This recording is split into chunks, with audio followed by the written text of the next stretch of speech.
There's one certainty.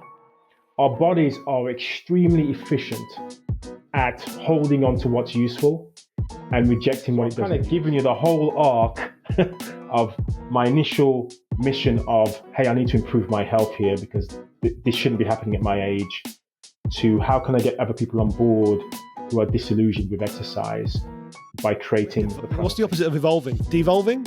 Devolving, yeah. It's a devolution, right? It's a devolution. Yeah, technology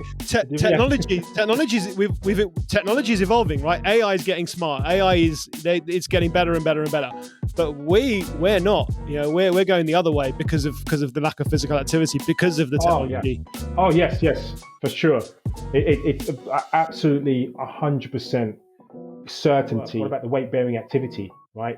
if you're not doing the weight-bearing activity, doesn't matter how much calcium and vitamin. Brilliant. Darryl, thank you very much for joining me today on this Stay Whole podcast. It's a pleasure having you here. It's been a long time coming. I wanted to get you on the podcast. So thank you for agreeing to come and speak to me tonight. I want to get straight into it because we've got so much to talk about and there's so much I want to talk to you about. However, I want to start by just asking your first question, because if from the outside, if someone came and looked at your Instagram profile and your social media profile now, they would see, several thousand followers, they'll see TEDx talk, they'll see books, they'll see a lot. But that's not always been the way. There's a story behind that. And I kind of wanted to just briefly go through, how did you arrive at where you are today? What drew you towards the line of work that you're doing now? Yeah, well, firstly, thank you for the invitation. It's a real pleasure and honor to be on the show. And certainly, as you say, many people aren't, if they're not aware of my background, my backstory, they assume I've always been physically active. Maybe I've always been writing books. Maybe I've always been an accomplished public speaker. It's just what I do. But the reality is I started my career as a computer geek. I was a computer programmer, studied computer science at university, worked for Microsoft back in the 90s, got headhunted by an investment bank, and because they were paying far more money than tech back in those days. And I spent another sort of 20 years working within that environment. Very lucrative, very cutthroat, a meritocracy for sure, but they demanded their pound of flesh. And that pound of flesh certainly contributed to me working very long hours. 16-hour days were normal, being on call 24/7. And it took its toll. And that toll was the realization of having a diagnosis of pre-diabetes, being told I was chronic hypertensive, high blood pressure, and also I was dealing with chronic low back pain. So that's been something I've been dealing with for a very, very long time. And also I had a really poor lipid profile. So the upshot was you could die of a heart attack in the next sort of 5 to 10 years. You're dealing with all of these issues, probably genetic, not much you can do about it except take these meds. So metformin for my blood sugar control, statins for my cholesterol problems, and beta blockers for my blood pressure, and take a cocktail of pain relief to help with your sore back. And I asked the doctor, sort of naively, actually, is there anything else that I can do? I'm sure exercise can help my blood pressure, right? I know there's some association between the two.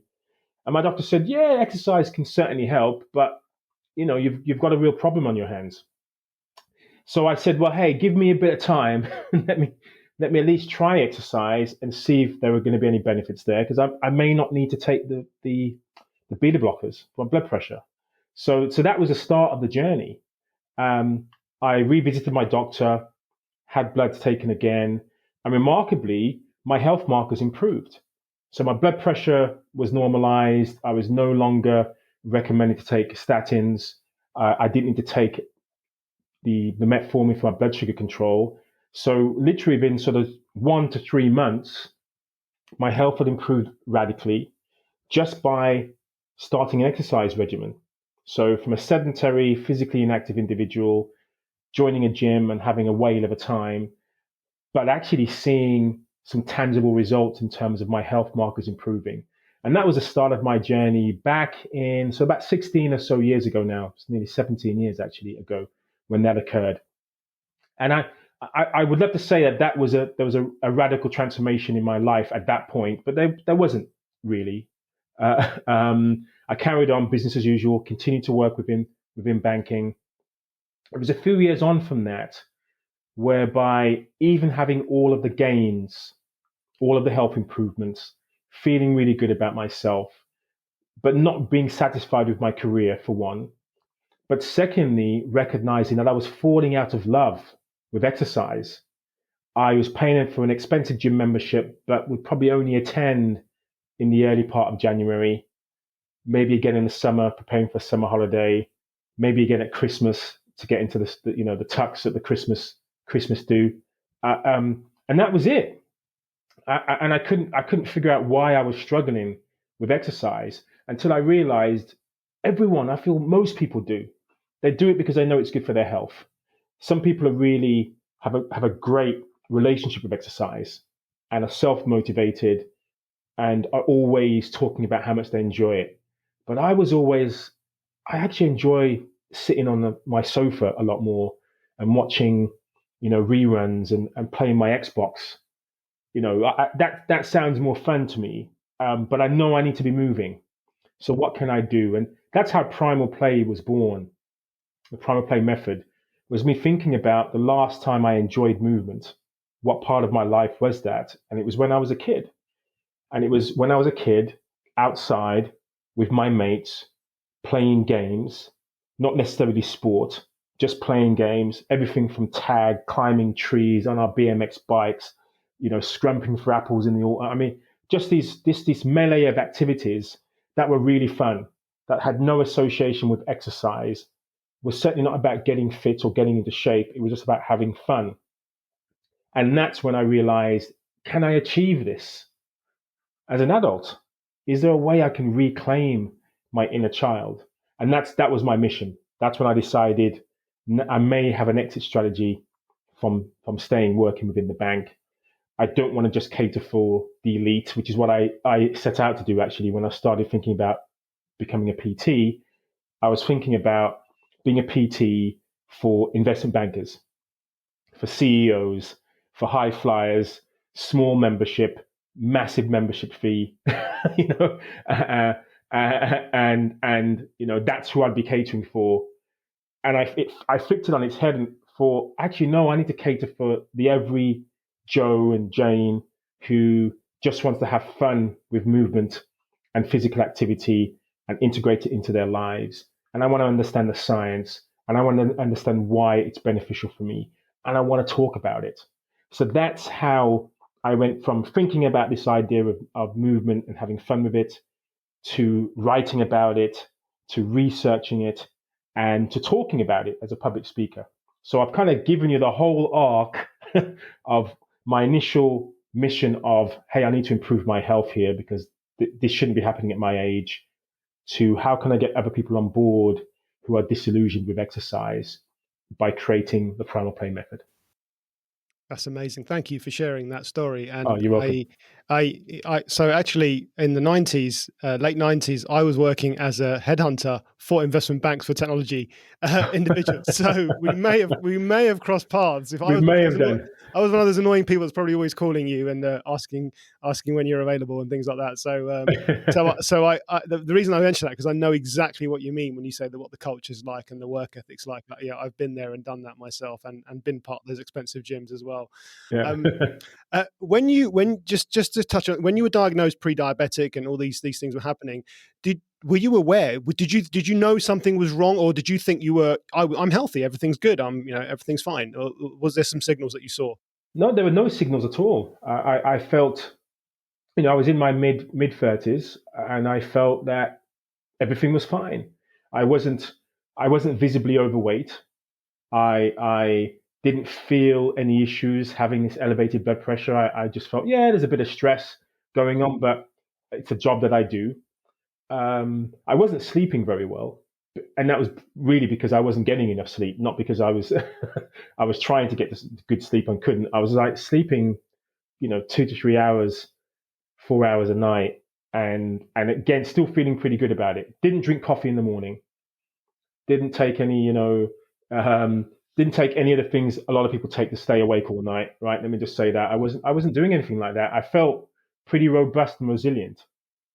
But when you have an annual health check, which I was fortunate enough to have, this was like a half day, 4 hours, pretty in depth, strapping on ECG monitors, getting all sorts of blood tests done. So when you're told, look, after all of this investigation, we have some issues here. We've got some red flags. And of course, I asked my doctor, like, well, are these things that happen when you're, naively said, a lot older? I'm too young. I'm too young to be a pre-diabetic, aren't I? I'm too young to be contemplating death by a heart attack or stroke. And my doctor's like, not based on your numbers. And I didn't know anything about the research in relation to physical activity and exercise physiology, and why physical activity can be deemed medicine, exercise can be deemed as medicine, movement can be deemed as medicine, how it affects our physiology. I had no idea, apart from the fact that I knew it had something to do with improving blood pressure. Maybe it will help. And I did whatever it took. I mean, I went from zero to hero in a very short space of time. I completely caned it in the gym. So I took my work ethic from my day job into the gym environment, burning the candle at both ends. But I had the gains. I certainly had the health gains, but I probably didn't have an enjoyment of the process. I was only driven by the outcomes, by the goals. So my doctor, what led me on to finding out more about from the research perspective, was my doctor called me whilst he was in the Maldives, right, to say, Darryl, we need to talk. This is sort of, I mean, 3 or 4 weeks in. He says, we've had a look at your bloods, and your bloods are improving. Have you gone elsewhere and taken your prescription? I was like, no. And he was like, well, I need to find out why we're seeing these results. Were the original blood tests a bit skewed? And so he kind of came back and said, oh, there's some interesting research about exercise and improvements with glucose homeostasis. What does homeostasis mean? Well, just how blood sugar is regulated. Oh, okay, yeah, that makes sense. Because, yeah, there's exercise can help there. Oh, wow, I had no idea. And then he was like, also it can help, we know it helps with blood pressure, but these are the reasons why. And then he spoke about lipids, and he says, oh, cholesterol can be improved. Cholesterol ratios can be improved with exercise. And I was like, please send me some of that research. It sounds fascinating. Before that, I was only interested in reading about computers and tech. Those were the only numbers I was interested in. What I was getting into my bank account, and what I could do to make computers do what I wanted them to do. That's all I was interested in, until there was this fascination began with how my body could change from a health perspective with exercise. So exercise physiology became a passion of mine. Play psychology became a passion of mine, because I wanted to understand why play was so important to me, even though I shut it down as an adult. Why did that happen? What's the relationship between play and humans? Is it something that we should be letting go as we age? And I realize, and I certainly believe now, that no, there's no reason why we have to let that love affair with life disappear, and exploration and creativity and having fun. This is something that I feel is societal convention that coerces us to suggest that once you become an adult, everything becomes serious, and push those childish ways behind you. And that includes activities like exercise. You've got to punish yourself in the gym to get the benefits. It's not about having fun. If you're not beating yourself up, if you're not rewarding yourself for having that cream cake last night by 100 burpees in the gym, you're wasting your time. Oh yeah, that's what I want to do. Yeah, I want to cane myself in the gym. So once I realized that wasn't my path, my pathway was to seek pleasure and joy from movement. I wanted to understand what the role of play had and play psychology had. So that became the second sort of passion. And the third was, evolutionary biology and evolutionary fitness. And I became fascinated with the diseases of civilization, the diseases of aging, as they're commonly termed, um, and this evolutionary mismatch. So there's a body of research saying many of the conditions that afflict us in the 21st century are significantly based on lifestyle and lifestyle choices and the environment that we're in. It isn't purely about our lifestyle choices, but a significant aspect of modern chronic disease are based on lifestyle, rather than say 100 years ago when they're predominantly based on infectious disease and diarrhea and dysentery and things such as that. Now we've got extended, longer, we're living for longer. We're living with chronic disease for longer. We're able to manage many of the symptoms of disease for longer. But now we are dealing with cancer and with heart disease and type 2 diabetes and trying to manage those conditions and hopefully decreasing morbidity, but which isn't usually the case.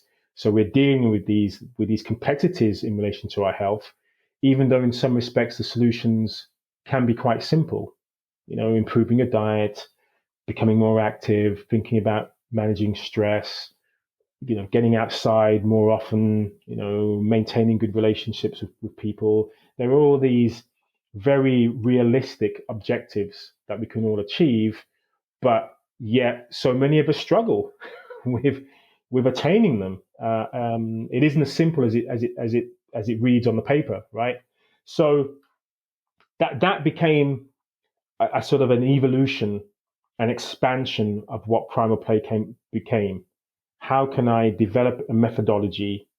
How can I communicate with these people? How can I enable my clients to have a similar experience with movement and give them some justification as to why?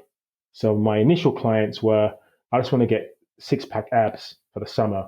I want to drop a dress size. That was my marketing to begin with. And it shifted to, actually, do you want to have some fun?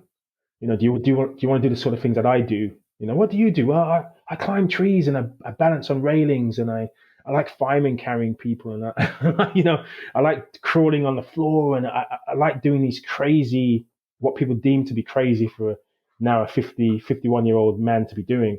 I'm like, yeah, I want to keep doing these things for as long as I can because they're fun. And the side benefit is I'm improving my health. I'm maintaining good fitness and vitality. I hope if anything does, touch wood, if anything does come my way in terms of health issues, I'll be in a better position when I have to deal with them. So for me, it's a win-win, and it's an appreciation how important exercise is and physical activity. And I suppose to end that point, I would say, exercise is often it's the poor relation, I would say, in the well-being space. It's the sort of thing people say, get your diet right first, get your supplementation right first. Once you've got all those things right, do your detox, whatever it is, whatever the flavor of the month is. Oh, you're not breathing correctly. That's the problem. It's about sleep. It's all about sleep. Okay, yeah, I'm doing all of that now. Yeah, now you've done all of that. Think about doing some exercise. Now you can get up and stop looking at the book telling you how to do things and start moving. Oh, but it's really uncomfortable. It's really painful.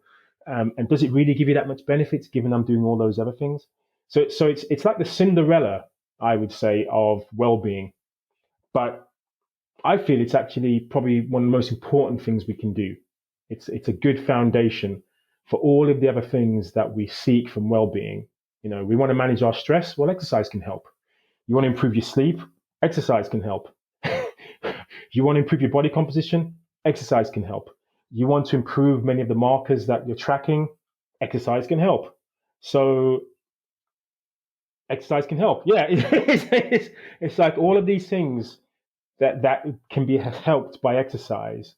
And I feel one of the reasons why it's a problem is because exercise is probably the only intervention that you're trying to create disruption and disharmony within yourself. You're trying to create instability. You're trying to bring on board stress, physical stress, breaking things down, challenging your body, your mind telling you, what the heck are you doing this? Why are you doing this? That's happening when you exercise. You can't stay comfortable. If you're comfortable, your body's not adapting. So you've got to pretty much physically and mentally create this, uh, you know, this breakdown, so to speak, at a microscopic level, breaking things down, tearing muscle fibers, breaking bone, so that your body goes, hold on a second, I need to adapt. I need to get stronger. I need to build stronger bones. I need to build stronger muscles. I need to maintain and build resilience and mental capacity and cognitive function to be able to adapt to these challenges. And that takes time. It's not you can't pop a pill and get those benefits, you know. So, and I'm kind of rambling a little bit on Oh, that it's point, but great. it's certainly something that I suppose sparked even more interest in communicating that message, because I feel it's not often that is being discussed. We're told it's good, exercise is good for you. We're told about some of these headline benefits, but we don't often have discussions about the mechanics, the reasons why we achieve those benefits, and why exercise cannot, other interventions cannot provide what exercise does, what movement does. That's there are certain things that only movement can provide to the human body that nothing else can provide, and those are the areas, and those are the reasons why there should be a better a focal lens on movement, in my opinion. Yeah, fantastic. By the way, you don't 51. That's amazing. You look amazing, by the way. Oh, well, thank you. Yeah, Uh, I'd love to say it's the filters, but there's no filters. But no, yeah, but I suppose, yeah, it's probably good genes, hopefully, probably luck. But I try. I suppose feeling vitality is important to me. So it's less about looking young, because lots of people can look young, and they may not be doing very much to have that, right. But certainly, if you feel full of vitality, if you feel youthful, if you can achieve some of the things that you could previously when you were supposedly in your prime, that's a great place to be. And I think we've all seen somebody 70, 80 years old, and they've got that kind of the twinkle still in their eye. And even though they're of that age, there's something about them which is youthful. There's something about them which is they're fun to be around, and they're joyful, and it takes 10 years off them, just their mindset, right? And I feel that's a part of me as well, because I think if you saw me 15, 16 years ago, you wouldn't have said I looked youthful. You'd probably have been like, only 36. I would have said, like, early to mid 40s at least. Yeah, yeah, yeah. People often said that about me. You look so mature. What does that mean? Is that is yeah, that a backhanded compliment? nice way of saying you're old. Yeah, Yeah. So, so yeah, it's nice to receive that compliment, but at the same time, I want to maintain youthfulness, because there are things I want to do in terms of physical function. So I climbed a tree the other day, and encouraged somebody to do it with me, who's a few years younger than I, and he was like, I can't do it, it's too much. And I'm like, of course you can. Come on, let's climb a tree. And we climbed the tree, and we sat on the branch having a chat. And for a moment, when I was kind of struggling to get up there and thinking, oh, I told him to get up here and I'm the one struggling. I remember thinking to myself, yeah, in my 50s, climbing a tree, hopefully I can do this when I'm 60. I'm thinking ahead, thinking I want to do it when I'm 60, which means I have to keep on doing it. If I stop climbing trees, there is going to come a point in time where it may not be possible, only because I'm no longer climbing trees, not because it's physically impossible to do so. If that makes sense, right? I'm going to yeah, just lose yeah, upper body strength. Everything's in atrophy, and I'm going to lose the confidence. Let's start listening to the voices of people saying, "Get down, you're too old." So I'm like, no, I want to get up and be able to get down and to have fun with movement, and yeah, have maintain that sparkle, that twinkle in the eye, and to inspire people of any age to reconsider what their capabilities are. Embrace your weaknesses, and recognize, yeah, I can't do everything. There are some things that I have to deal with. There are some battle scars from whatever we've been through in life. But even the most powerful superheroes have challenges, right? Superman, for example, he's devastated if he confronts kryptonite. He if he has to make a choice between saving Lois Lane or the rest of humanity, he's like, this is a dilemma, right? I'm not sure. I'm not sure what I'm going to do. So even all powerful, super being like Superman has these ordeals, has weaknesses, has kryptonite, and I'm like, yeah, I think, as you can tell, I love these childhood metaphors and superhero metaphors. But I'm like, yeah, that's the way that I think. I've got my weaknesses, but I've got my strengths, and why don't I utilize my strengths? And one of my strengths is I like playing. I'm a kidult. I want to challenge myself constantly, and I don't like feeling uncomfortable. So, so I have to find ways of, if I'm doing something uncomfortable, how can I make it enjoyable? How can I minimize the perception of discomfort? Right? How can I do that in order to achieve that objective? And that's what I feel I'm doing. I can do hard stuff, difficult stuff physically, only because I found a way of making it more fun. Less grimace and more joy. Less pain, more pleasure. Yeah. Yeah, I mean, I love the way you frame it there, in that, thinking about when I'm 60, when I'm 70, this is what, and I've unknowingly, I've always thought this way, in that from even before I had children, I was like, you know what, when I have kids, I want to be the dad that wins the sports day race. I want to Yeah. I want to be the dad who's who's taking his top off at the pool or the beach, and it doesn't, my belly doesn't hit the floor. And look, that, you think that's an aesthetic thing, it's superficial, but that's what keeps me going. That's what keeps me wanting to be vibrant, and all the things that you said. I completely agree. And now I've got a daughter, and she's still very young, but now I'm thinking, oh gosh, one day I might be a granddad. Right now, I've got Mm, to be the granddad. So that mm, way of thinking, I think for me, just has been such just a help in my habits and my values. Right, that's my values are, I want to grow old gracefully. I want to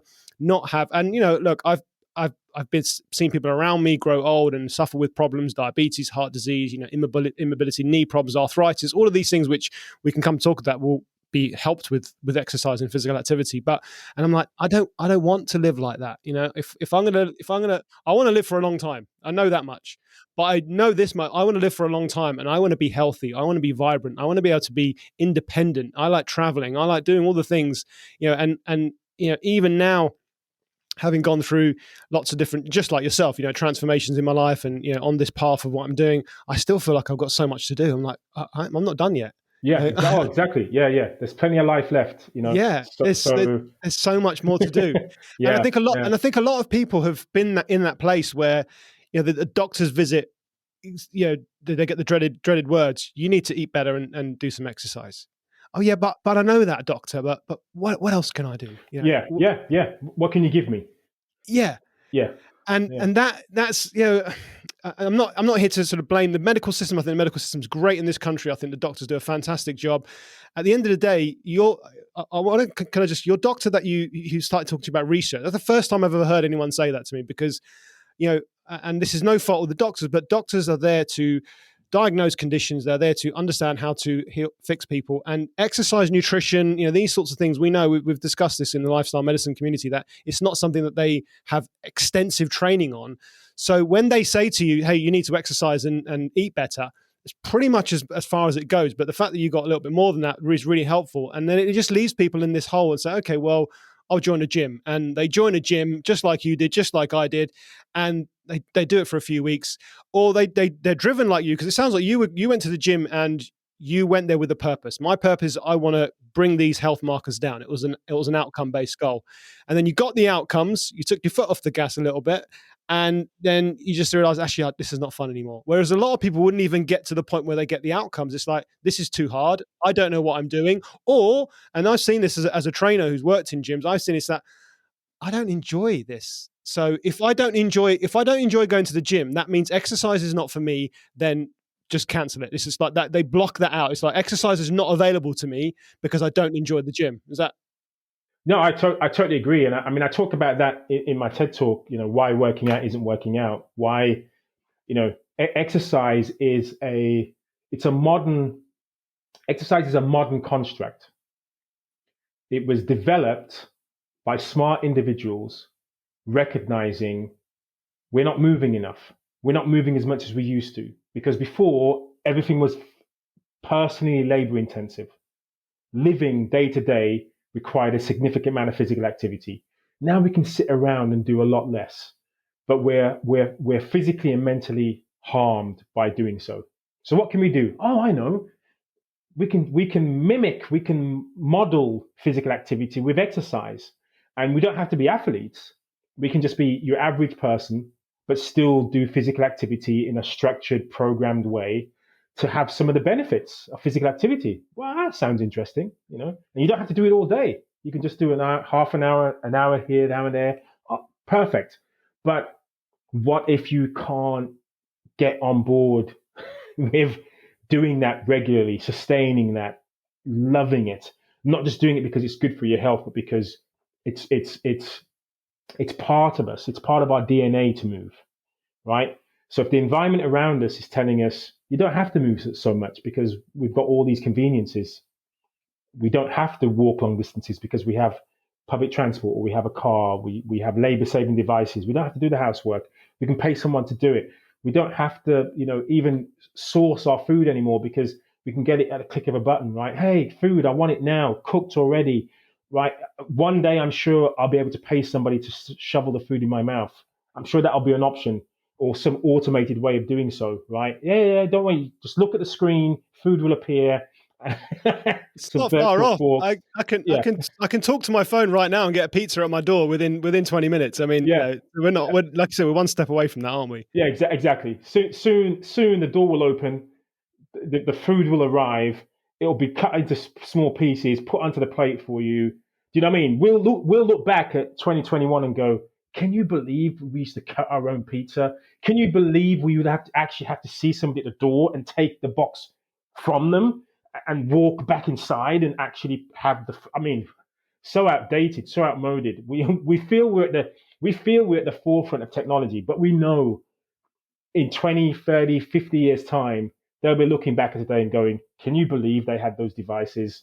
I had to I had to put my PIN number in the other day somewhere, and I was like, Yeah, "What? You want me to touch the terminal? I got to put my PIN number in. What's wrong with that? yeah, yeah, yeah, And it's already happening. I already catch myself thinking that way. So yeah. I completely agree. So yeah, so look, this is a great point because you talked about evolutionary, exercise and the way we've moved, and let's touch on that a little bit because yeah, people will say, well, yeah, I don't have to do all these things. And then, one of the things I always say is that if you, this data from a few years ago, but I remember reading, 2/3 of the UK population are overweight or obese. 2/3, right? That's 66%. That's the majority. If that was an election, overweight and obese would be prime minister, right? So Yeah. that's a large amount of people. Now, if you went back 50 years, I don't know have the data, but I'm guessing it wouldn't be that large a percentage. And then if you ask why, well, the answer isn't because 50 years ago everyone was going to gyms. It wasn't the case, right? It's 50 years ago we didn't have the technology that we have now. So we were just generally on the move more. And look, yes, food and processed foods and all of these stuff, marketing, yeah, that definitely has evolved. But the nuts and bolts of it are we were just moving more, like Oh, we've of course. done through history. Yeah, exactly. I mean, if you went back to when I was a kid in the 70s, right? Even back in the 70s, we would have been the least active in human history back then, right? So I'll give you an example. In the 1940s, the average daily walking distance, the average was 6 miles a day, right? And that still includes having public transport. That still includes people having access to cars.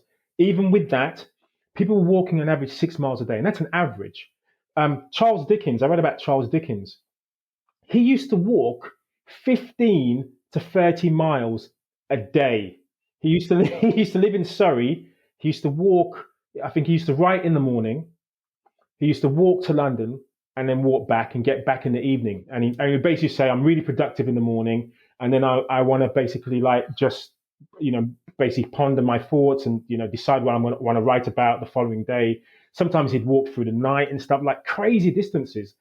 And I remember reading some articles saying it wasn't that unusual. He wasn't an outlier walking that type of distance. So unfortunately, the rate, the need for physical activity, when I was a kid, for example, I didn't know anyone with more than two cars, right? There are many homes now that have two cars. I didn't know anyone when I was a kid who was driven to school. Pretty much every kid I knew was on a walking or on a bus or a bike to school, right? Many kids I knew, pretty much all of my friends and I had a paper round. My paper round, it would probably be classified as child abuse now, actually. Because I remember once, I was doing a paper round. I was getting paid maybe £1 a week or something, right? And then I remember upgrading. I was like, somebody says, "Oh yeah, if you go to such and such a newsagent, they're paying like £3 a week." I'm like, £3. I'm like, yeah, yeah. I remember going to see him, had an interview. Can you can do a trial. If you can do this route within a certain amount of time, job done. I remember being given this paper round and thinking, this is a serious distance, because it literally would be one street half a mile away. You deliver one paper, then you gotta go another 30-minute walk somewhere else. And I thought about doing it on my BMX. I was, I'll get in the bike and do it, but the bag was so heavy, right? I couldn't ride the bike because it'd be lopsided. So anyway, I had to walk, get up like 5:30 in the morning, something ridiculous, to do this paper round. But of course, I'm thinking, well, I don't care. It's £3. I'm good. And then I found another one, which is a fiver, which was like, I was like king of the. You won the lottery. Yeah, I won a lottery basically.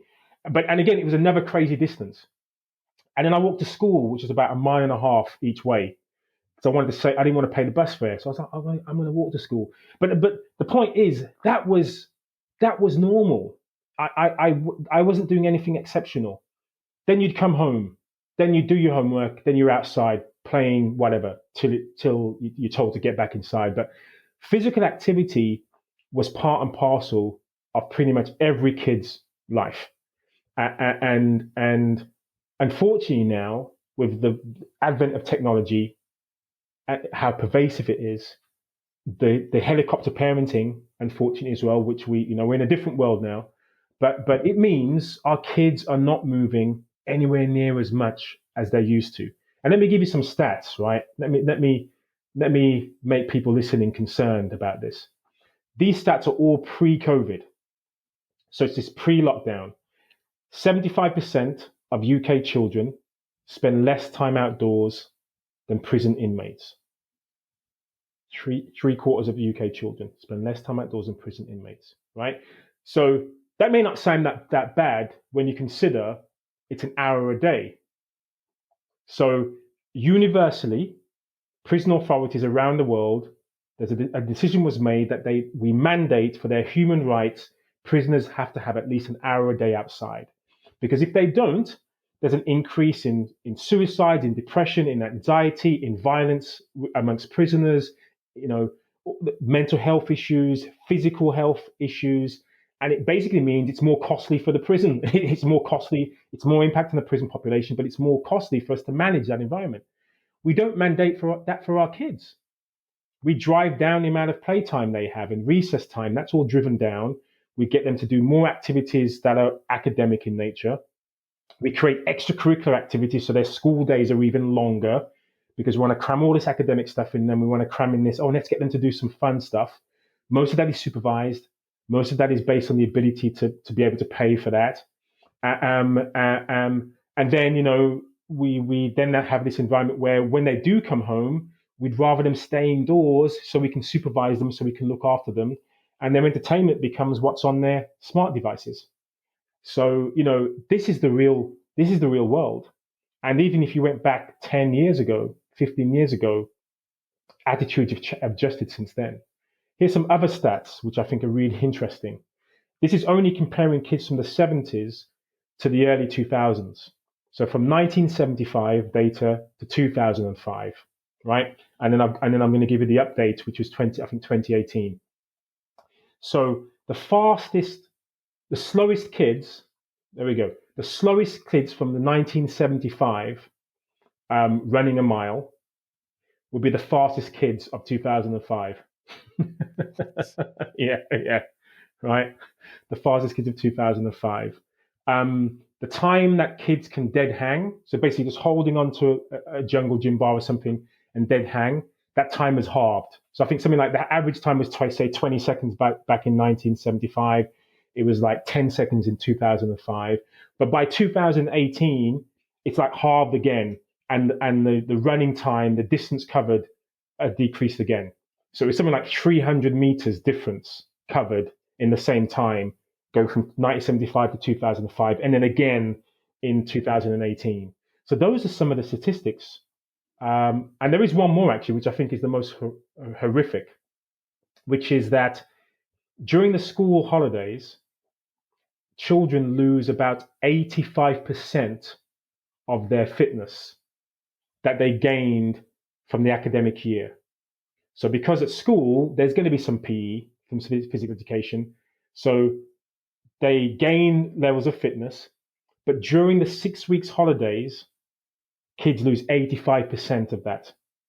And that's because they basically spend a lot of time indoors. Even if they're being sent to, I mean, again, that's going to be some kids who go on summer camps, have very active summers, but the average is 85% decline. And I know from my personal experience, and I don't like talking about anecdote, but I know this was a common experience.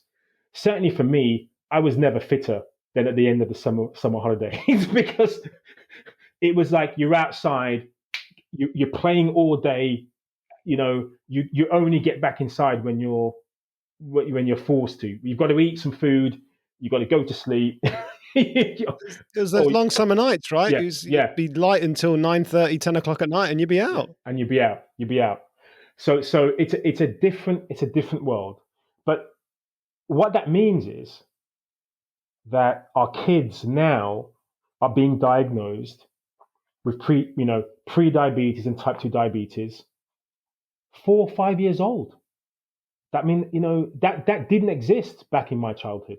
You had type 1 diabetes, right?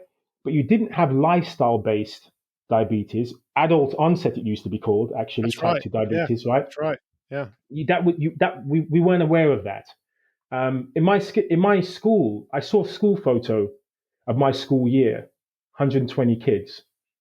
There was one kid in that whole school year. And I remember thinking back then, unfortunately, I apologize for this, but we used to bully him because he was a little bit overweight. He was nowhere near overweight. Probably had some chubby cheeks. When I saw his picture, I'm like, hold on a second. I, he was huge when I was 11 years old, 12 years old, but he wasn't. And again, it's our perception of what overweight and obesity was, has certainly shifted, because if you look at a set of kids at 11, 12 years old now, there's going to be, unfortunately, a significant proportion of those kids who are dealing with overweight, who are dealing with obesity, but it's not about the weight. It's the health issues that come along with that. It's the increase in depression and anxiety that comes along with that, and the isolation and the lack of social interaction, and the emotional impact that it has on the emotional intelligence. So yeah, so I know many of us do focus on the overweight and obesity stats, but there are even problems with some of those stats. So here's one interesting one that I can try and recall. BMI, for example. Uh, BMI, they shifted the category. 25. If you have a BMI of over 25, that puts you into the overweight category, right? And then if you're 30 or over, that puts you into the first stage of obesity, and there's very other stages after that. But that used to be, back in the 90s, 27. So literally in 1997, I think it was 1997, many more millions of people became overweight, just like that. because they shifted the goalposts from 27 to 25. So think about that on the psyche of people, right? There's been an even more significant increase in the overweight stats when actually they haven't been. They used to have BMI used to differentiate between men and women. Now they're exactly the same. Men and women in general have different body shapes, right? Have different body mass. So even that is problematic. So somebody like myself, because of the BMI stats, or even Usain Bolt, it's a probably better example than I. So Usain Bolt, according to BMI, is overweight. Dwayne the Rock Johnson, right? If anyone can picture him, extremely athletic, huge, bodybuilder type build, he's morbidly obese according to BMI, but he's probably got single digit body fat percentage, yeah. right? Most rugby players are probably overweight or Yeah, obese on BMI. yeah, Yeah, yeah. So I think there is this. I think even though 67-68% stats for of those who are overweight and obese in this country, I'm certain a huge proportion of those, especially probably in the younger adults who are relatively fit and active. Even the Love Island types, right? The guys that are really jacked, and the women who are some of those would be overweight according to their BMI, especially the guys, right? Because they want to look big and bulky and pack on the muscle. So I think for anyone concerned, don't focus on BMI, don't focus on the weight and the scales. Get your body composition assessed, get your body fat percentage assessed, because that can give you a better indication of if there are health issues associated with your body composition, right? Where does your body fat reside? Is it around the middle? Is it visceral fat? Is it the most harmful of fat around the middle, or is it more evenly distributed? There are different risks associated with both. And finally, there are risks associated with those who are underweight, who have too little body fat, who have not eating enough calories. So again, this driver to focus just purely on weight, it can be misleading. I know we've kind of gone off on a tangent there, but I think it's really important for us to look at some of the nuance around these discussions, because I for one was somebody called a skinny fat individual, or known in the literature as toffee or tofi. So thin on the outside, fat on the inside.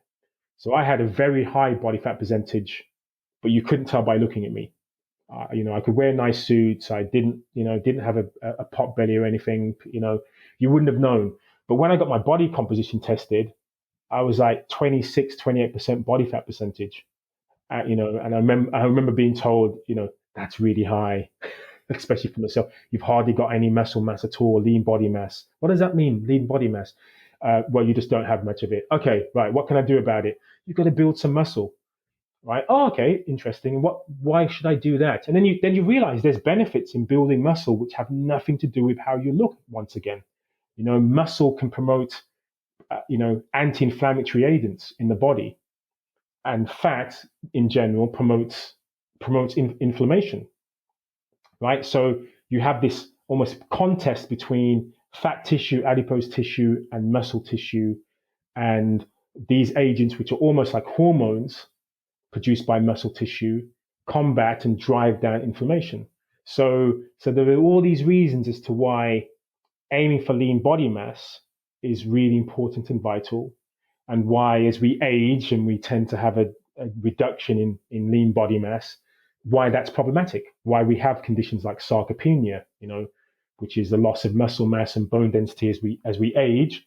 And some people associate that just purely with aging, but we know actually if you maintain physical activity levels from your youth and continue to that into your middle age, you're more likely to maintain muscle mass into your 70s and 80s even, with not much of a decline, believe it or not, in physical function.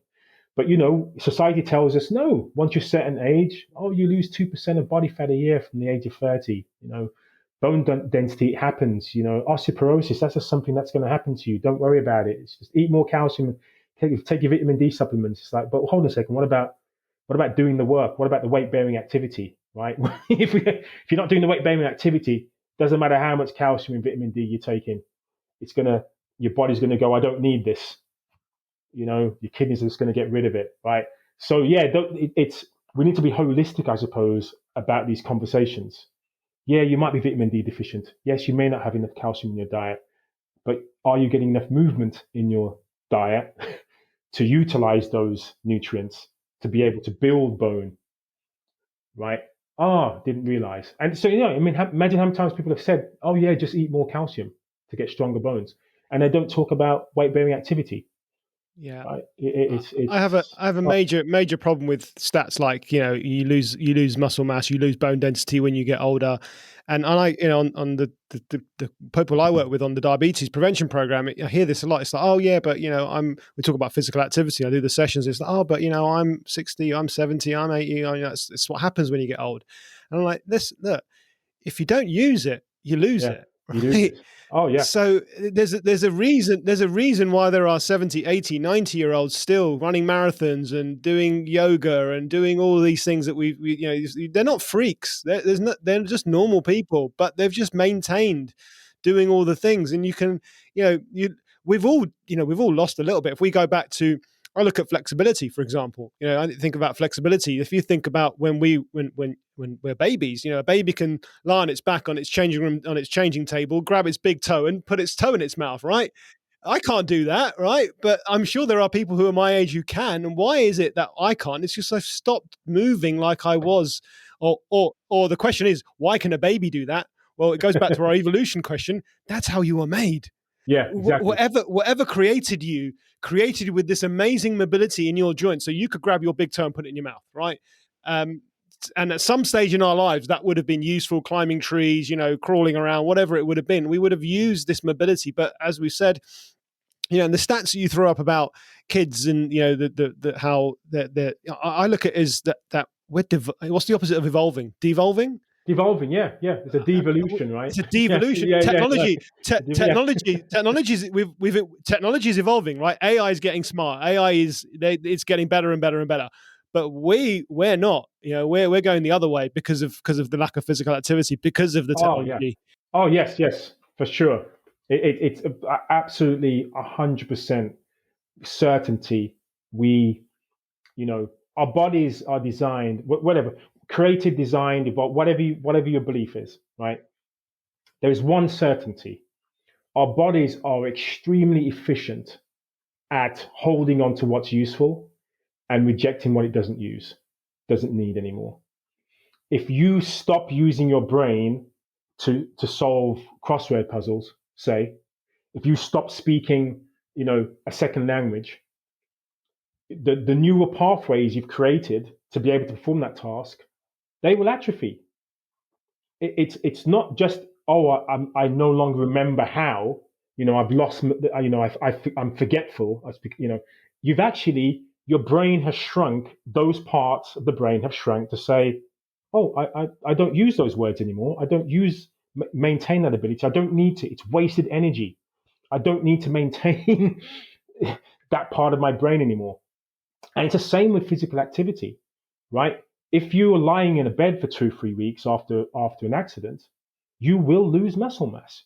You will lose bone density because your body's saying, oh, it's okay. It's okay to be lying here for this period of time. Why am I maintaining the metabolism of 2,000 calories a day just to maintain myself when actually I could maintain myself at 1,500 calories if I lose some bone and I lose some muscle? Great idea. I've become a more efficient engine.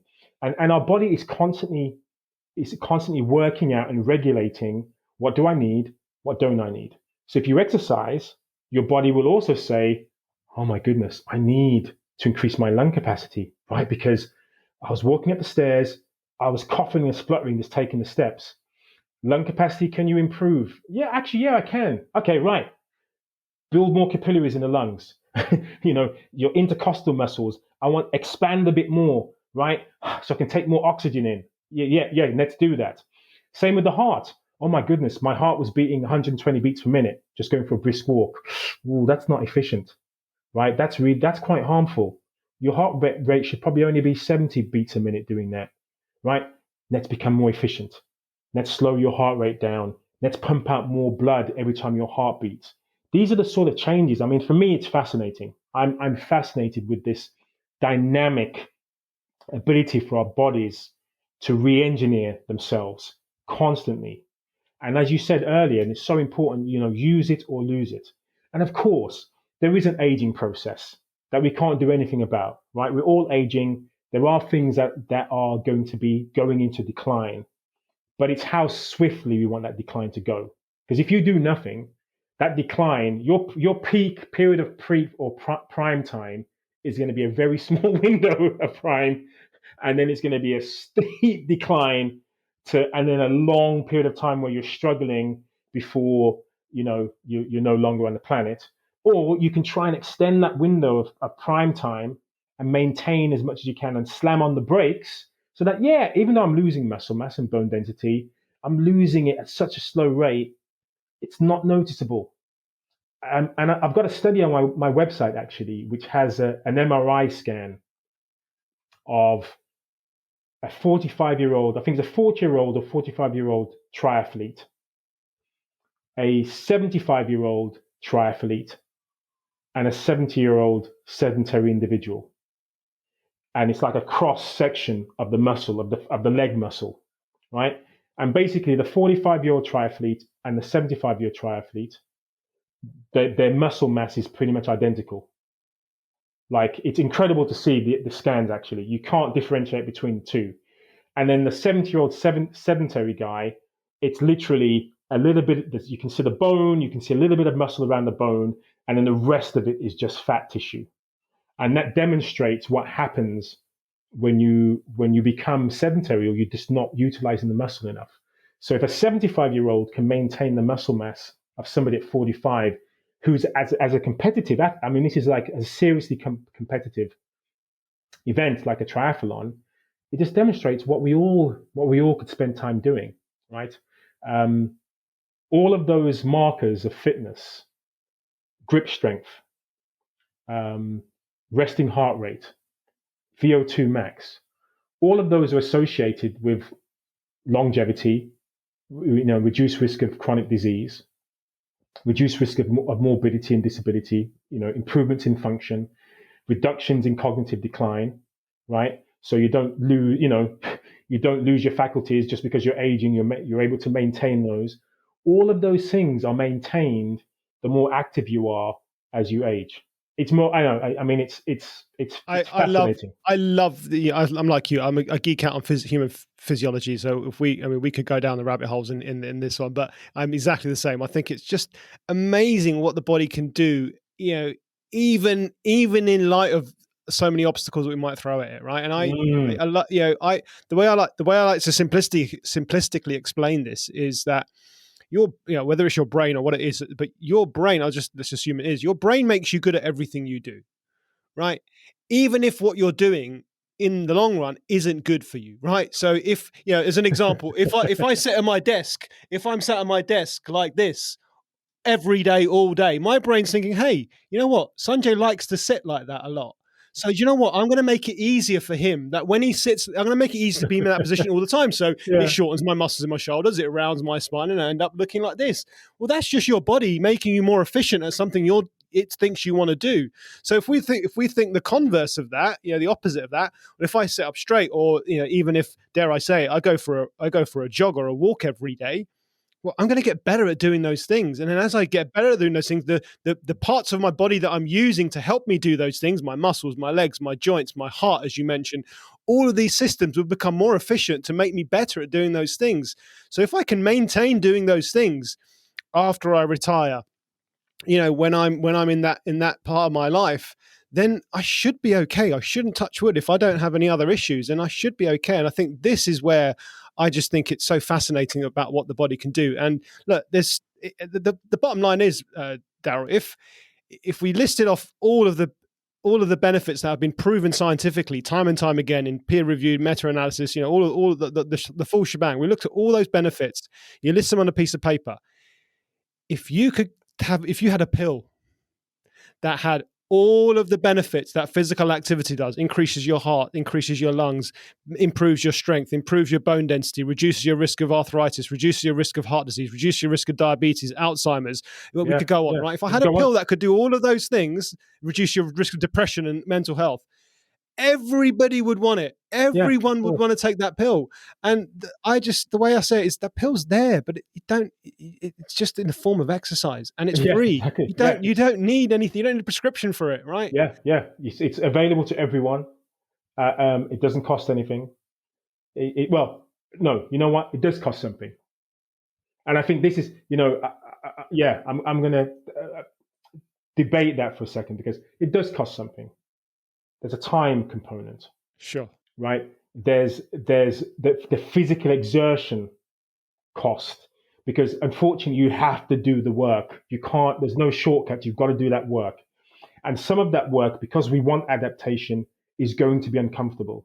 So being breathless, feeling muscles aching, wanting to stop to whatever it is that you're doing, that is a significant cost. And those are the costs that I think people don't consider, or when they do confront them, they go, "Oh my goodness, my muscles were sore, or my muscles are sore post activity. I'm not, I'm not doing that again." It's almost like a medal sometimes, right? How sore are you? I wasn't too bad. How about you? Oh, I couldn't walk for days. I could, and it's almost like a competition about who can be the most sore. But yeah, I think the lack of time is often the reason why people say they can't do it. The cost, in terms of the monetary cost, but we know we don't need to spend any money for that, and not knowing what to do, I think, is also a demand on us. Like, what should I be doing? Should I do cardio? Should I do resistance? What type should I do? Should I do HIIT training? What about yoga? What about Pilates? There's all these different things I can do, and so we end up doing nothing. So yeah, it is a wonderful pill.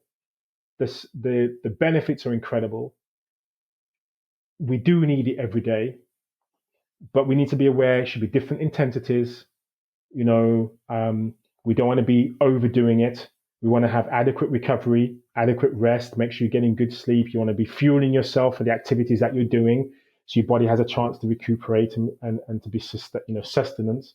But yeah, it's unfortunate because even with all of the messaging, and even for myself, I know what it feels like sometimes when I go, "Oh, you know what? I can't wait to do such and such tomorrow. Can't wait to get on my bike and just to ride for miles." And then the following day, you're like, the weather outside, not looking too great. You know what? I feel a bit sore from my session. Do I really want to get on the bike? Do I really want to do that? What are the alternatives? And that's the problem I feel for us. There are so many incredible alternatives now. Like, I've got box sets. I reckon if I watch the box sets that I have now, I could probably watch them until I was like 90 years old. You know what I mean? There are so many other things you could do that makes exercise seem like I'll put that off. I'll procrastinate around exercise and physical activity. So even though we've been talking about how great it is great once you do it. So we've got to find a way collectively and individually to make it easier for people not only to initiate an exercise regime, or I don't like even like regime, exercise enjoyment. Find a way of enjoying exercise, find a way of maintaining that for the long haul. Ensure you do it with probably people that you want to spend time with, and then reap the benefits. And then you're less likely to backslide and go, "I don't want to do this anymore because I hit the first obstacle, and that means I don't want to do it anymore." Even go to the gym. You go to the gym sometimes and you're like, "Oh, there's all those people using the equipment I want to use. So I'm just not going to do that. I'm just going to skip. I'm going to skip that exercise because somebody else is using that equipment." You give yourself excuses. Yeah. Like, "Oh, I'm going to be in here for longer than I expected, so I'm just going to miss that out. I'll do it tomorrow." Tomorrow never comes. "I'll do it next Monday." Next Monday never comes. So yeah, it's a beautiful poly pill for health, but you have to take it. You have to do the work. Yeah, that motivation piece, you just touched on it there. I think it is such a big one, isn't it? And look, not everyone's a gym person, but you said we have to find a way of doing it. And you mentioned you've already talked about this, and I think your method is one way of increasing motivation, which is fun, right? And we go back. We talked about kids, and we are going to talk about kids a little bit more. But you know, I'd look at my daughter, right? If I, and this has actually happened, I say to her, "Hey, can you just give me a hand emptying the dishwasher?" I get nothing. Right? I know she heard me. I get Yeah. nothing, right? I'm like, all right, fair enough, fine. Yeah. And then the same day, I'm like, hey, I'm just going to the shop down the road. Do you want to grab your scooter and you know, come along with me? Before I've even finished the sentence, she's waiting by the door with her shoes on, with her scooter, wagging her tail like a dog. Why? Why did she not flinch when I said dishwasher? But when I said scooter, it's fun, right? It's fun for kids. So when there's fun involved, you don't need to drag yourself. Oh yeah, go on then. You just need to know, oh, go on, Dad. Yeah, I'll come and run. It's just like, no, it's fun. So I think we all need to find that equivalent. We're no different to that 4-year-old. We're just got a few years on her, right? Our psychology, everything works the same. So if we can find that element of fun and just try it. Maybe people haven't tried enough things to find what's fun. I think that's sometimes happens as well, right? As you said, people say, "Oh, you're too old to do that. You're too old to climb trees." And you know, I used to hear that a lot of doing even just going to the gym. My grandma, "Oh, why are you going to the gym? You're too skinny," and all these things, right? And you start thinking, "Am I really?" But if you can find that element of fun, and that's why I love your stuff. I mean, look, I've got here, I'm fully loaded here. You are fully loaded. Yeah, Oh, God. I got the, and this is the kids one, which I really love. I'll point up to this camera. This is the one I use with my daughter. We take this, on holidays, camping trips, and this has brought the fun back. Certainly in my, and look, I'm a PT, right? I know how to do snatches and cleans and all this deadlifts, and I know how to do all that stuff. But there's something about having a little bit of fun, and these have been great. I've had these for a few years now, and they're great. So I think Oh, thank you. what you the way you kind of talk about it and the way you put it out into the world is bringing that little bit of fun back, and I think that's so important. Let's talk a bit more about that.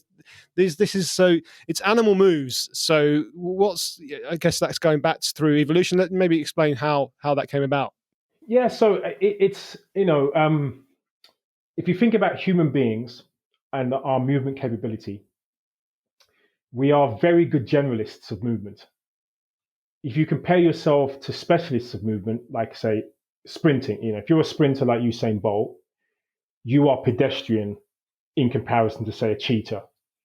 Even a camel can out sprint Usain Bolt. A wild sheep can out sprint Usain Bolt, right?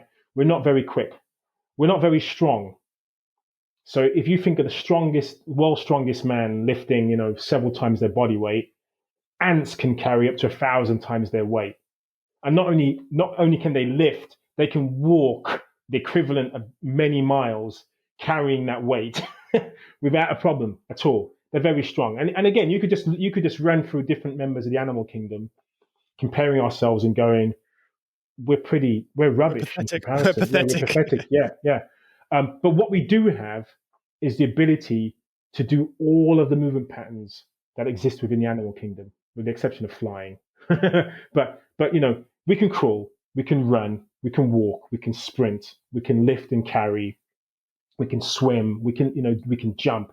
There are all these things we can do, but oftentimes when we're exercising, we choose maybe one or two modalities, and that's what we focus on. So we might do lots of lifting because I like lifting, Olympic lifting, or we might do lots of running because hey, I love running, or I don't like running, but I don't mind walking. That's my thing. Or you know what, running's not my thing. I'd rather sprint. I want to be explosive. I want to be powerful. So we almost pick what we are either good at or what we enjoy, and that's all we do. So my idea around animal moves was thinking, well, one, we're animals, tick. Secondly, let's mimic the animal kingdom and have a wider repertoire of movement that we engage in.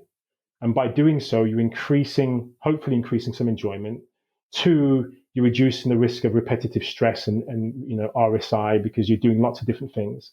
And those different things will mean I'm working strength and resistance and power, but I'm also working in endurance and stamina and coordination and agility and all these different components of fitness you're covering by doing so. And finally, it's just fun. So the youngest of us will have no hesitation moving like animals. It's second nature to them. The older you get, you kind of go, do I really want to be crawling on all fours? What the heck's, what the heck's that all about? But if you do it, if you do a bear crawl and you're doing this kind of contralateral quadrupedal movement, using all four limbs, it's confusing. Your brain's going, what the heck are you doing? Again, you're activating, this kind of neurogenesis. You're creating new brain cells as your mind's trying to map out moving this way, because it's not something that we do usually. So that's what I wanted to introduce in my book, Animal Moves, my first book in relation to this. Then I realized, okay, I've got a nice structured workout program in the book, but what about me talking about having fun? So even in my program, I had things like climbing trees, in my 28-day program in the book.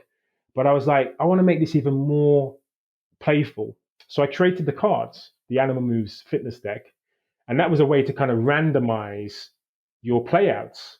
Yeah, thank you very much, Sanjay. You're a great marketer. Thank you, promoting my stuff.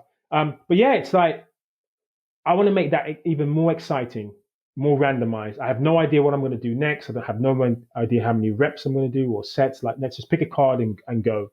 And then I had parents saying, "Oh, this is great," and my kids want to join in with me. So it was like, aha, let me create a pack just for them, even more playful, even more tailored to kids. And that's how the decks became a reality. And then most recently, I realized I really wanted to write a book just for kids, and maybe a book that parents could get involved, engage with their kids. So that book is called My First Animal Moves, which was out just a few days ago, and it follows Nathan and Lola, his dog. So Lola's pretty lazy, and Nathan just likes to spend time watching TV and playing video games. He'd be happy doing that all day, every day. And they're introduced to this new world called Animal Moves Land, and you find out what happens when they venture to this new world and realize there are other things that they can do apart from just watching TV, and not taking Lola out for a walk. Because again, Lola gets used to not being taken for a walk. He's like, yeah, I just want to stay next to Nathan. I'm happy, right? But after a while, they both realize there's more to life. We can have some fun doing other things. So that's what the book kind of explores, and I'm really pleased to see it out there and to expand the kind of reach of what I'm trying to do with Animal Moves and Primal Play. Yeah, I mean, congratulations on the book. I think it's fantastic. Thank you. Second book, and especially, I think I'm very much like you. I'm very passionate about helping that next generation. We touched on it already, how they're growing up in this world of technology, and we didn't do that. I spent most of my youth, climbing over my neighbour's back garden fence to try and get my football. But that those are the thoughts, and climbing trees, and as you said. So I think, helping out the kids is so important. Just getting them back to some of those primal movements, those just the things that we should do naturally, and educating them on that. I spend a lot of time with my daughter watching animal documentaries and shows, and all the things you mentioned about ants, and that's all true, and I love stats like that. But this one, I think the Animal Moves, the kids one, is just fantastic. And I think, for any parents who haven't seen it, I genuinely think these are brilliant. I think you put cards in front of a kid, it's a game, right? Suddenly it becomes a game. And I think when it's a game, there's a different, it's a game, right? And then even if you have, and adults are the same, right? Let's be like Twister and Yeah. all you get. That's the one that springs to mind. You get a bunch of adults at a party together, and you bring out Twister. It's like, all right, yeah, everyone wants to have a bit of fun, but it is fun. And I think this is what's going to motivate people. So this one's really good, and the other one, I think, which the office one, I used to keep this on my desk, and just every time I have a break, I just pick up a card, and then that's it. I go and I do it, and it's just I had this habit before of every time I finished a phone call, I would do 10 push-ups, and I did that for ages, and it was really great, and it really worked. But like you said, I got bored. I got bored of doing push-ups. I'm like, yeah. Okay, I can do all the push-ups now, right? What? So, and I stopped doing it, and then kind of this I dug this out, and then I thought, right, let's start doing something different. And it just brought that fun back to my life and a little bit of vitality. And I'd start my next call with it in a different frame of mind. And I think for me, one of the biggest things, and I know you've spoken about this as well, we haven't really touched on it, and maybe we haven't got time today. But one of the biggest benefits for me when it comes to physical activity is it just makes you feel good, right? And I think if you asked every single person in the world, hey, would you like to feel better today? Would you like to feel a little bit better than you already do? You just move, and you will get that. You will get that feeling in abundance. Yeah, And I yeah. think you look at the mental health impact it has on people who are struggling with mental health, and of course, there's a big movement towards that at the moment, especially after the pandemic. And of course, we were locked down for a lot of that time. And look what did happen when we were locked down and we weren't able to move, and we weren't able to go out, we weren't able to go to the gyms, and we haven't. I don't even think we've seen the knock-on effect of it. I think that's going to come in a couple of years' time when it really hits home. But I hope that's highlighted to people that just and based on the conversation we've had today, I think that there's so much you can do, and just bringing that little bit of fun, that fun element back into it is key. Yeah, no, for sure. And I just want to go back to the dishwasher, right? Your kid knows, there's nothing fun about it. That's just work. You know, Dad should be doing it by himself. He doesn't need me to do it. He can do it himself, right? But use gamification to turn that chore into something that is exciting for them.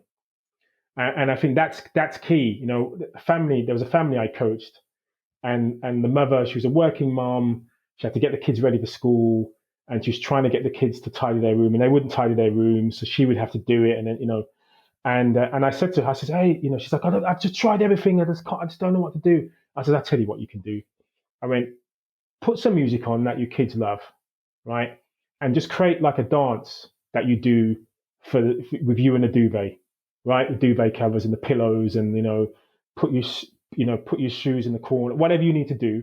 And that's what she did. And she went, it got to a stage where the kids couldn't wait. Literally, they couldn't wait to be like, we've finished our breakfast, Mom. Can we go to the room and just do the duvet dance? And it wasn't a chore anymore. It became something that was fun and engaging. And then it worked with everything else that she did. So it was like, oh, I can't get them to brush their teeth. It's like, and I'm like, yeah, just get them to balance on one leg, bear crawl down the stairs. So that's what they ended up doing. They bear crawl down the stairs. Okay, when you're brushing your teeth, you get in the mirror, and you got to stand on one leg, and you got to do it for 60 seconds. Do your upper teeth for 1 minute, right? Put it on a timer, see if you can balance, and then you got to do it on the other leg. And so they ended up doing 2 minutes worth of brushing their teeth, which, for kids, it can be literally like, yeah, done, done, Dad. Yeah, look, yeah, done it, right? But she just completely gamified so much of their environment, and it's something that I advocate all the time. And I do it for myself. You know, emptying the bins, the recycling bins. I'm just like, got to be kidding me again. It's come round again. It's, I hate it. But what I do now is I'm like, you know what? I'm going to rip up the cardboard in a certain way. I turn it into something that's a little bit more like, I want to see how small I can get these pieces of cardboard, right? So I can get as much as I can into this small box. And that makes it less of a chore and more of a game. Yeah. So I love almost reinventing the wheel around the most boring of chores. I don't want to use the vacuum anymore. I'm going to use the broom. Let's see if I'm going to use the broom, and I'm going to bend down. I'm going to reach. I'm going to get right under. I'm going to get this dustpan and brush out. Can't say I love it, but but by thinking of it differently, it's like, oh yeah, oh my gosh, I'm getting a little bit of a stretch here. I'm getting, how am I sore today? Because you did a bit of housework, Darryl. That's why. Yeah. So yeah, I think it's really important to seek enjoyment from movement. I've created lots of tools, products, ideas on my website to get people to thinking differently. And yeah, once you embrace that, it's incredible. Our kids are great. Unfortunately, our kids can inspire us in many ways, but at the same time, they look to us. We model life for them. So if we're sedentary individuals, only spending times on our phone, getting enjoyment, and the only enjoyment we get is when we're watching TV, if they see that, and if we talk about exercise, we go, oh, that was awful. Oh, if that's what they see, they're going to have negative associations with exercise. They're going to think the best thing I can do as an adult, I can't wait till I'm an adult because I can, now that I'm a kid, I can't use my phone all the time. But when I'm an adult, they're always using their phones. Like that's what they're going to see. But if you say, hey, let's go outside and play, let's climb a tree together. Let's play a game I play. Let's play chase. Let's play tag. Let's play whatever it is. Let's crawl on the ground and have some fun. Let's play Animal Olympics. Let's get the next door neighbors' kids and just have fun. If you do that, that's going to inspire them. That's going to invigorate their imagination. They'll start prompting you. Hey, Dad, why don't we go to the shop and I can bring my scooter? You know what I mean? Dad, I know you hate taking out the rubbish, but why don't we make it into a game? I've thought of a really fun way of you know what I mean? Of getting all the glass bottles together, Dad. Who knows? But thinking differently can make movement something you can integrate into your day. It becomes less about exercise, more about moving more and having fun, and everyone's a winner. Yeah, I can't argue with that, Darryl. I think it's fantastic the work you're doing. I think keep the good work. Where can people find out more about your decks or the products you've got, everything that you're doing? The book, of course, the new book, and of course the previous book that you had. Yeah, so primalplay.com, primalplay.com is my website. Has lots of information pretty much about all the things we've spoken about tonight, all of the products. In terms of my book, you can get them on my website, but you can also get them from all good and bad bookstores, because for some people, some of those bookstores aren't too good. And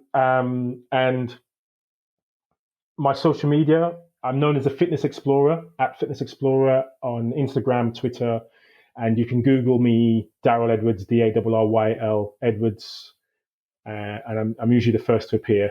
Hopefully, nothing too dodgy when you search for me on Google. But yeah, that's probably the best place to get hold of me and to find out about my work. I will. I'll put all the links for Darryl's website, the book, the TED Talk, of course, which we didn't get to talk about, but there's the TED Talk as well, which I think is fascinating. Really good TED Talk, really fun TED Talk as well. Oh, thank you. Which I know I've enjoyed and several others have probably enjoyed, but I haven't watched it for a while. But yeah, so I'll put all the links to that. I think it's well worth checking out. Check out the Instagram. Instagram's brilliant. Are you still doing your live workouts? You still doing playouts? Is it playouts that we call it? Yeah, it's still playouts. Yeah. So yeah, I'm still doing my playouts 3 times a week. So if you hit to my Instagram and you're available when I'm doing live sessions, then please come along and have a play out with me. So yeah, lots of fun. It's serious play. So yeah. Yes. Yeah, you see Darryl, and it is because you see Darryl there literally sweating and panting, and it's like you said, it's not there's no messing about there, and so do get involved. I've joined in on a couple a while ago, and it was a great fun. So Darryl, thank you again for just all the work you're doing. I think my passion here is to put the word out there, just to help people improve their life even by a small amount. And I think pointing them to people like yourselves and others who are spreading the same message, and you've come from that place of compassion, that place of genuinity. You've gone through the struggle yourself, and I think that says a lot. It's not just that's why I wanted to touch it on that backstory a little bit, because sometimes even as me, people think, oh, you're a PT, it's easy for you to say that, and it's not. I've not always been this way, and I've not always been a PT. It's been a struggle to get here as well. So I just want to help others who are struggling for that direction, and you're definitely doing the same. So it's fantastic. Oh, thank you. You've been well, I certainly feel better after our chat this evening. So thanks so much for your time. It's been a real pleasure. And Sanjay, just thanks very much. Really, really appreciate it.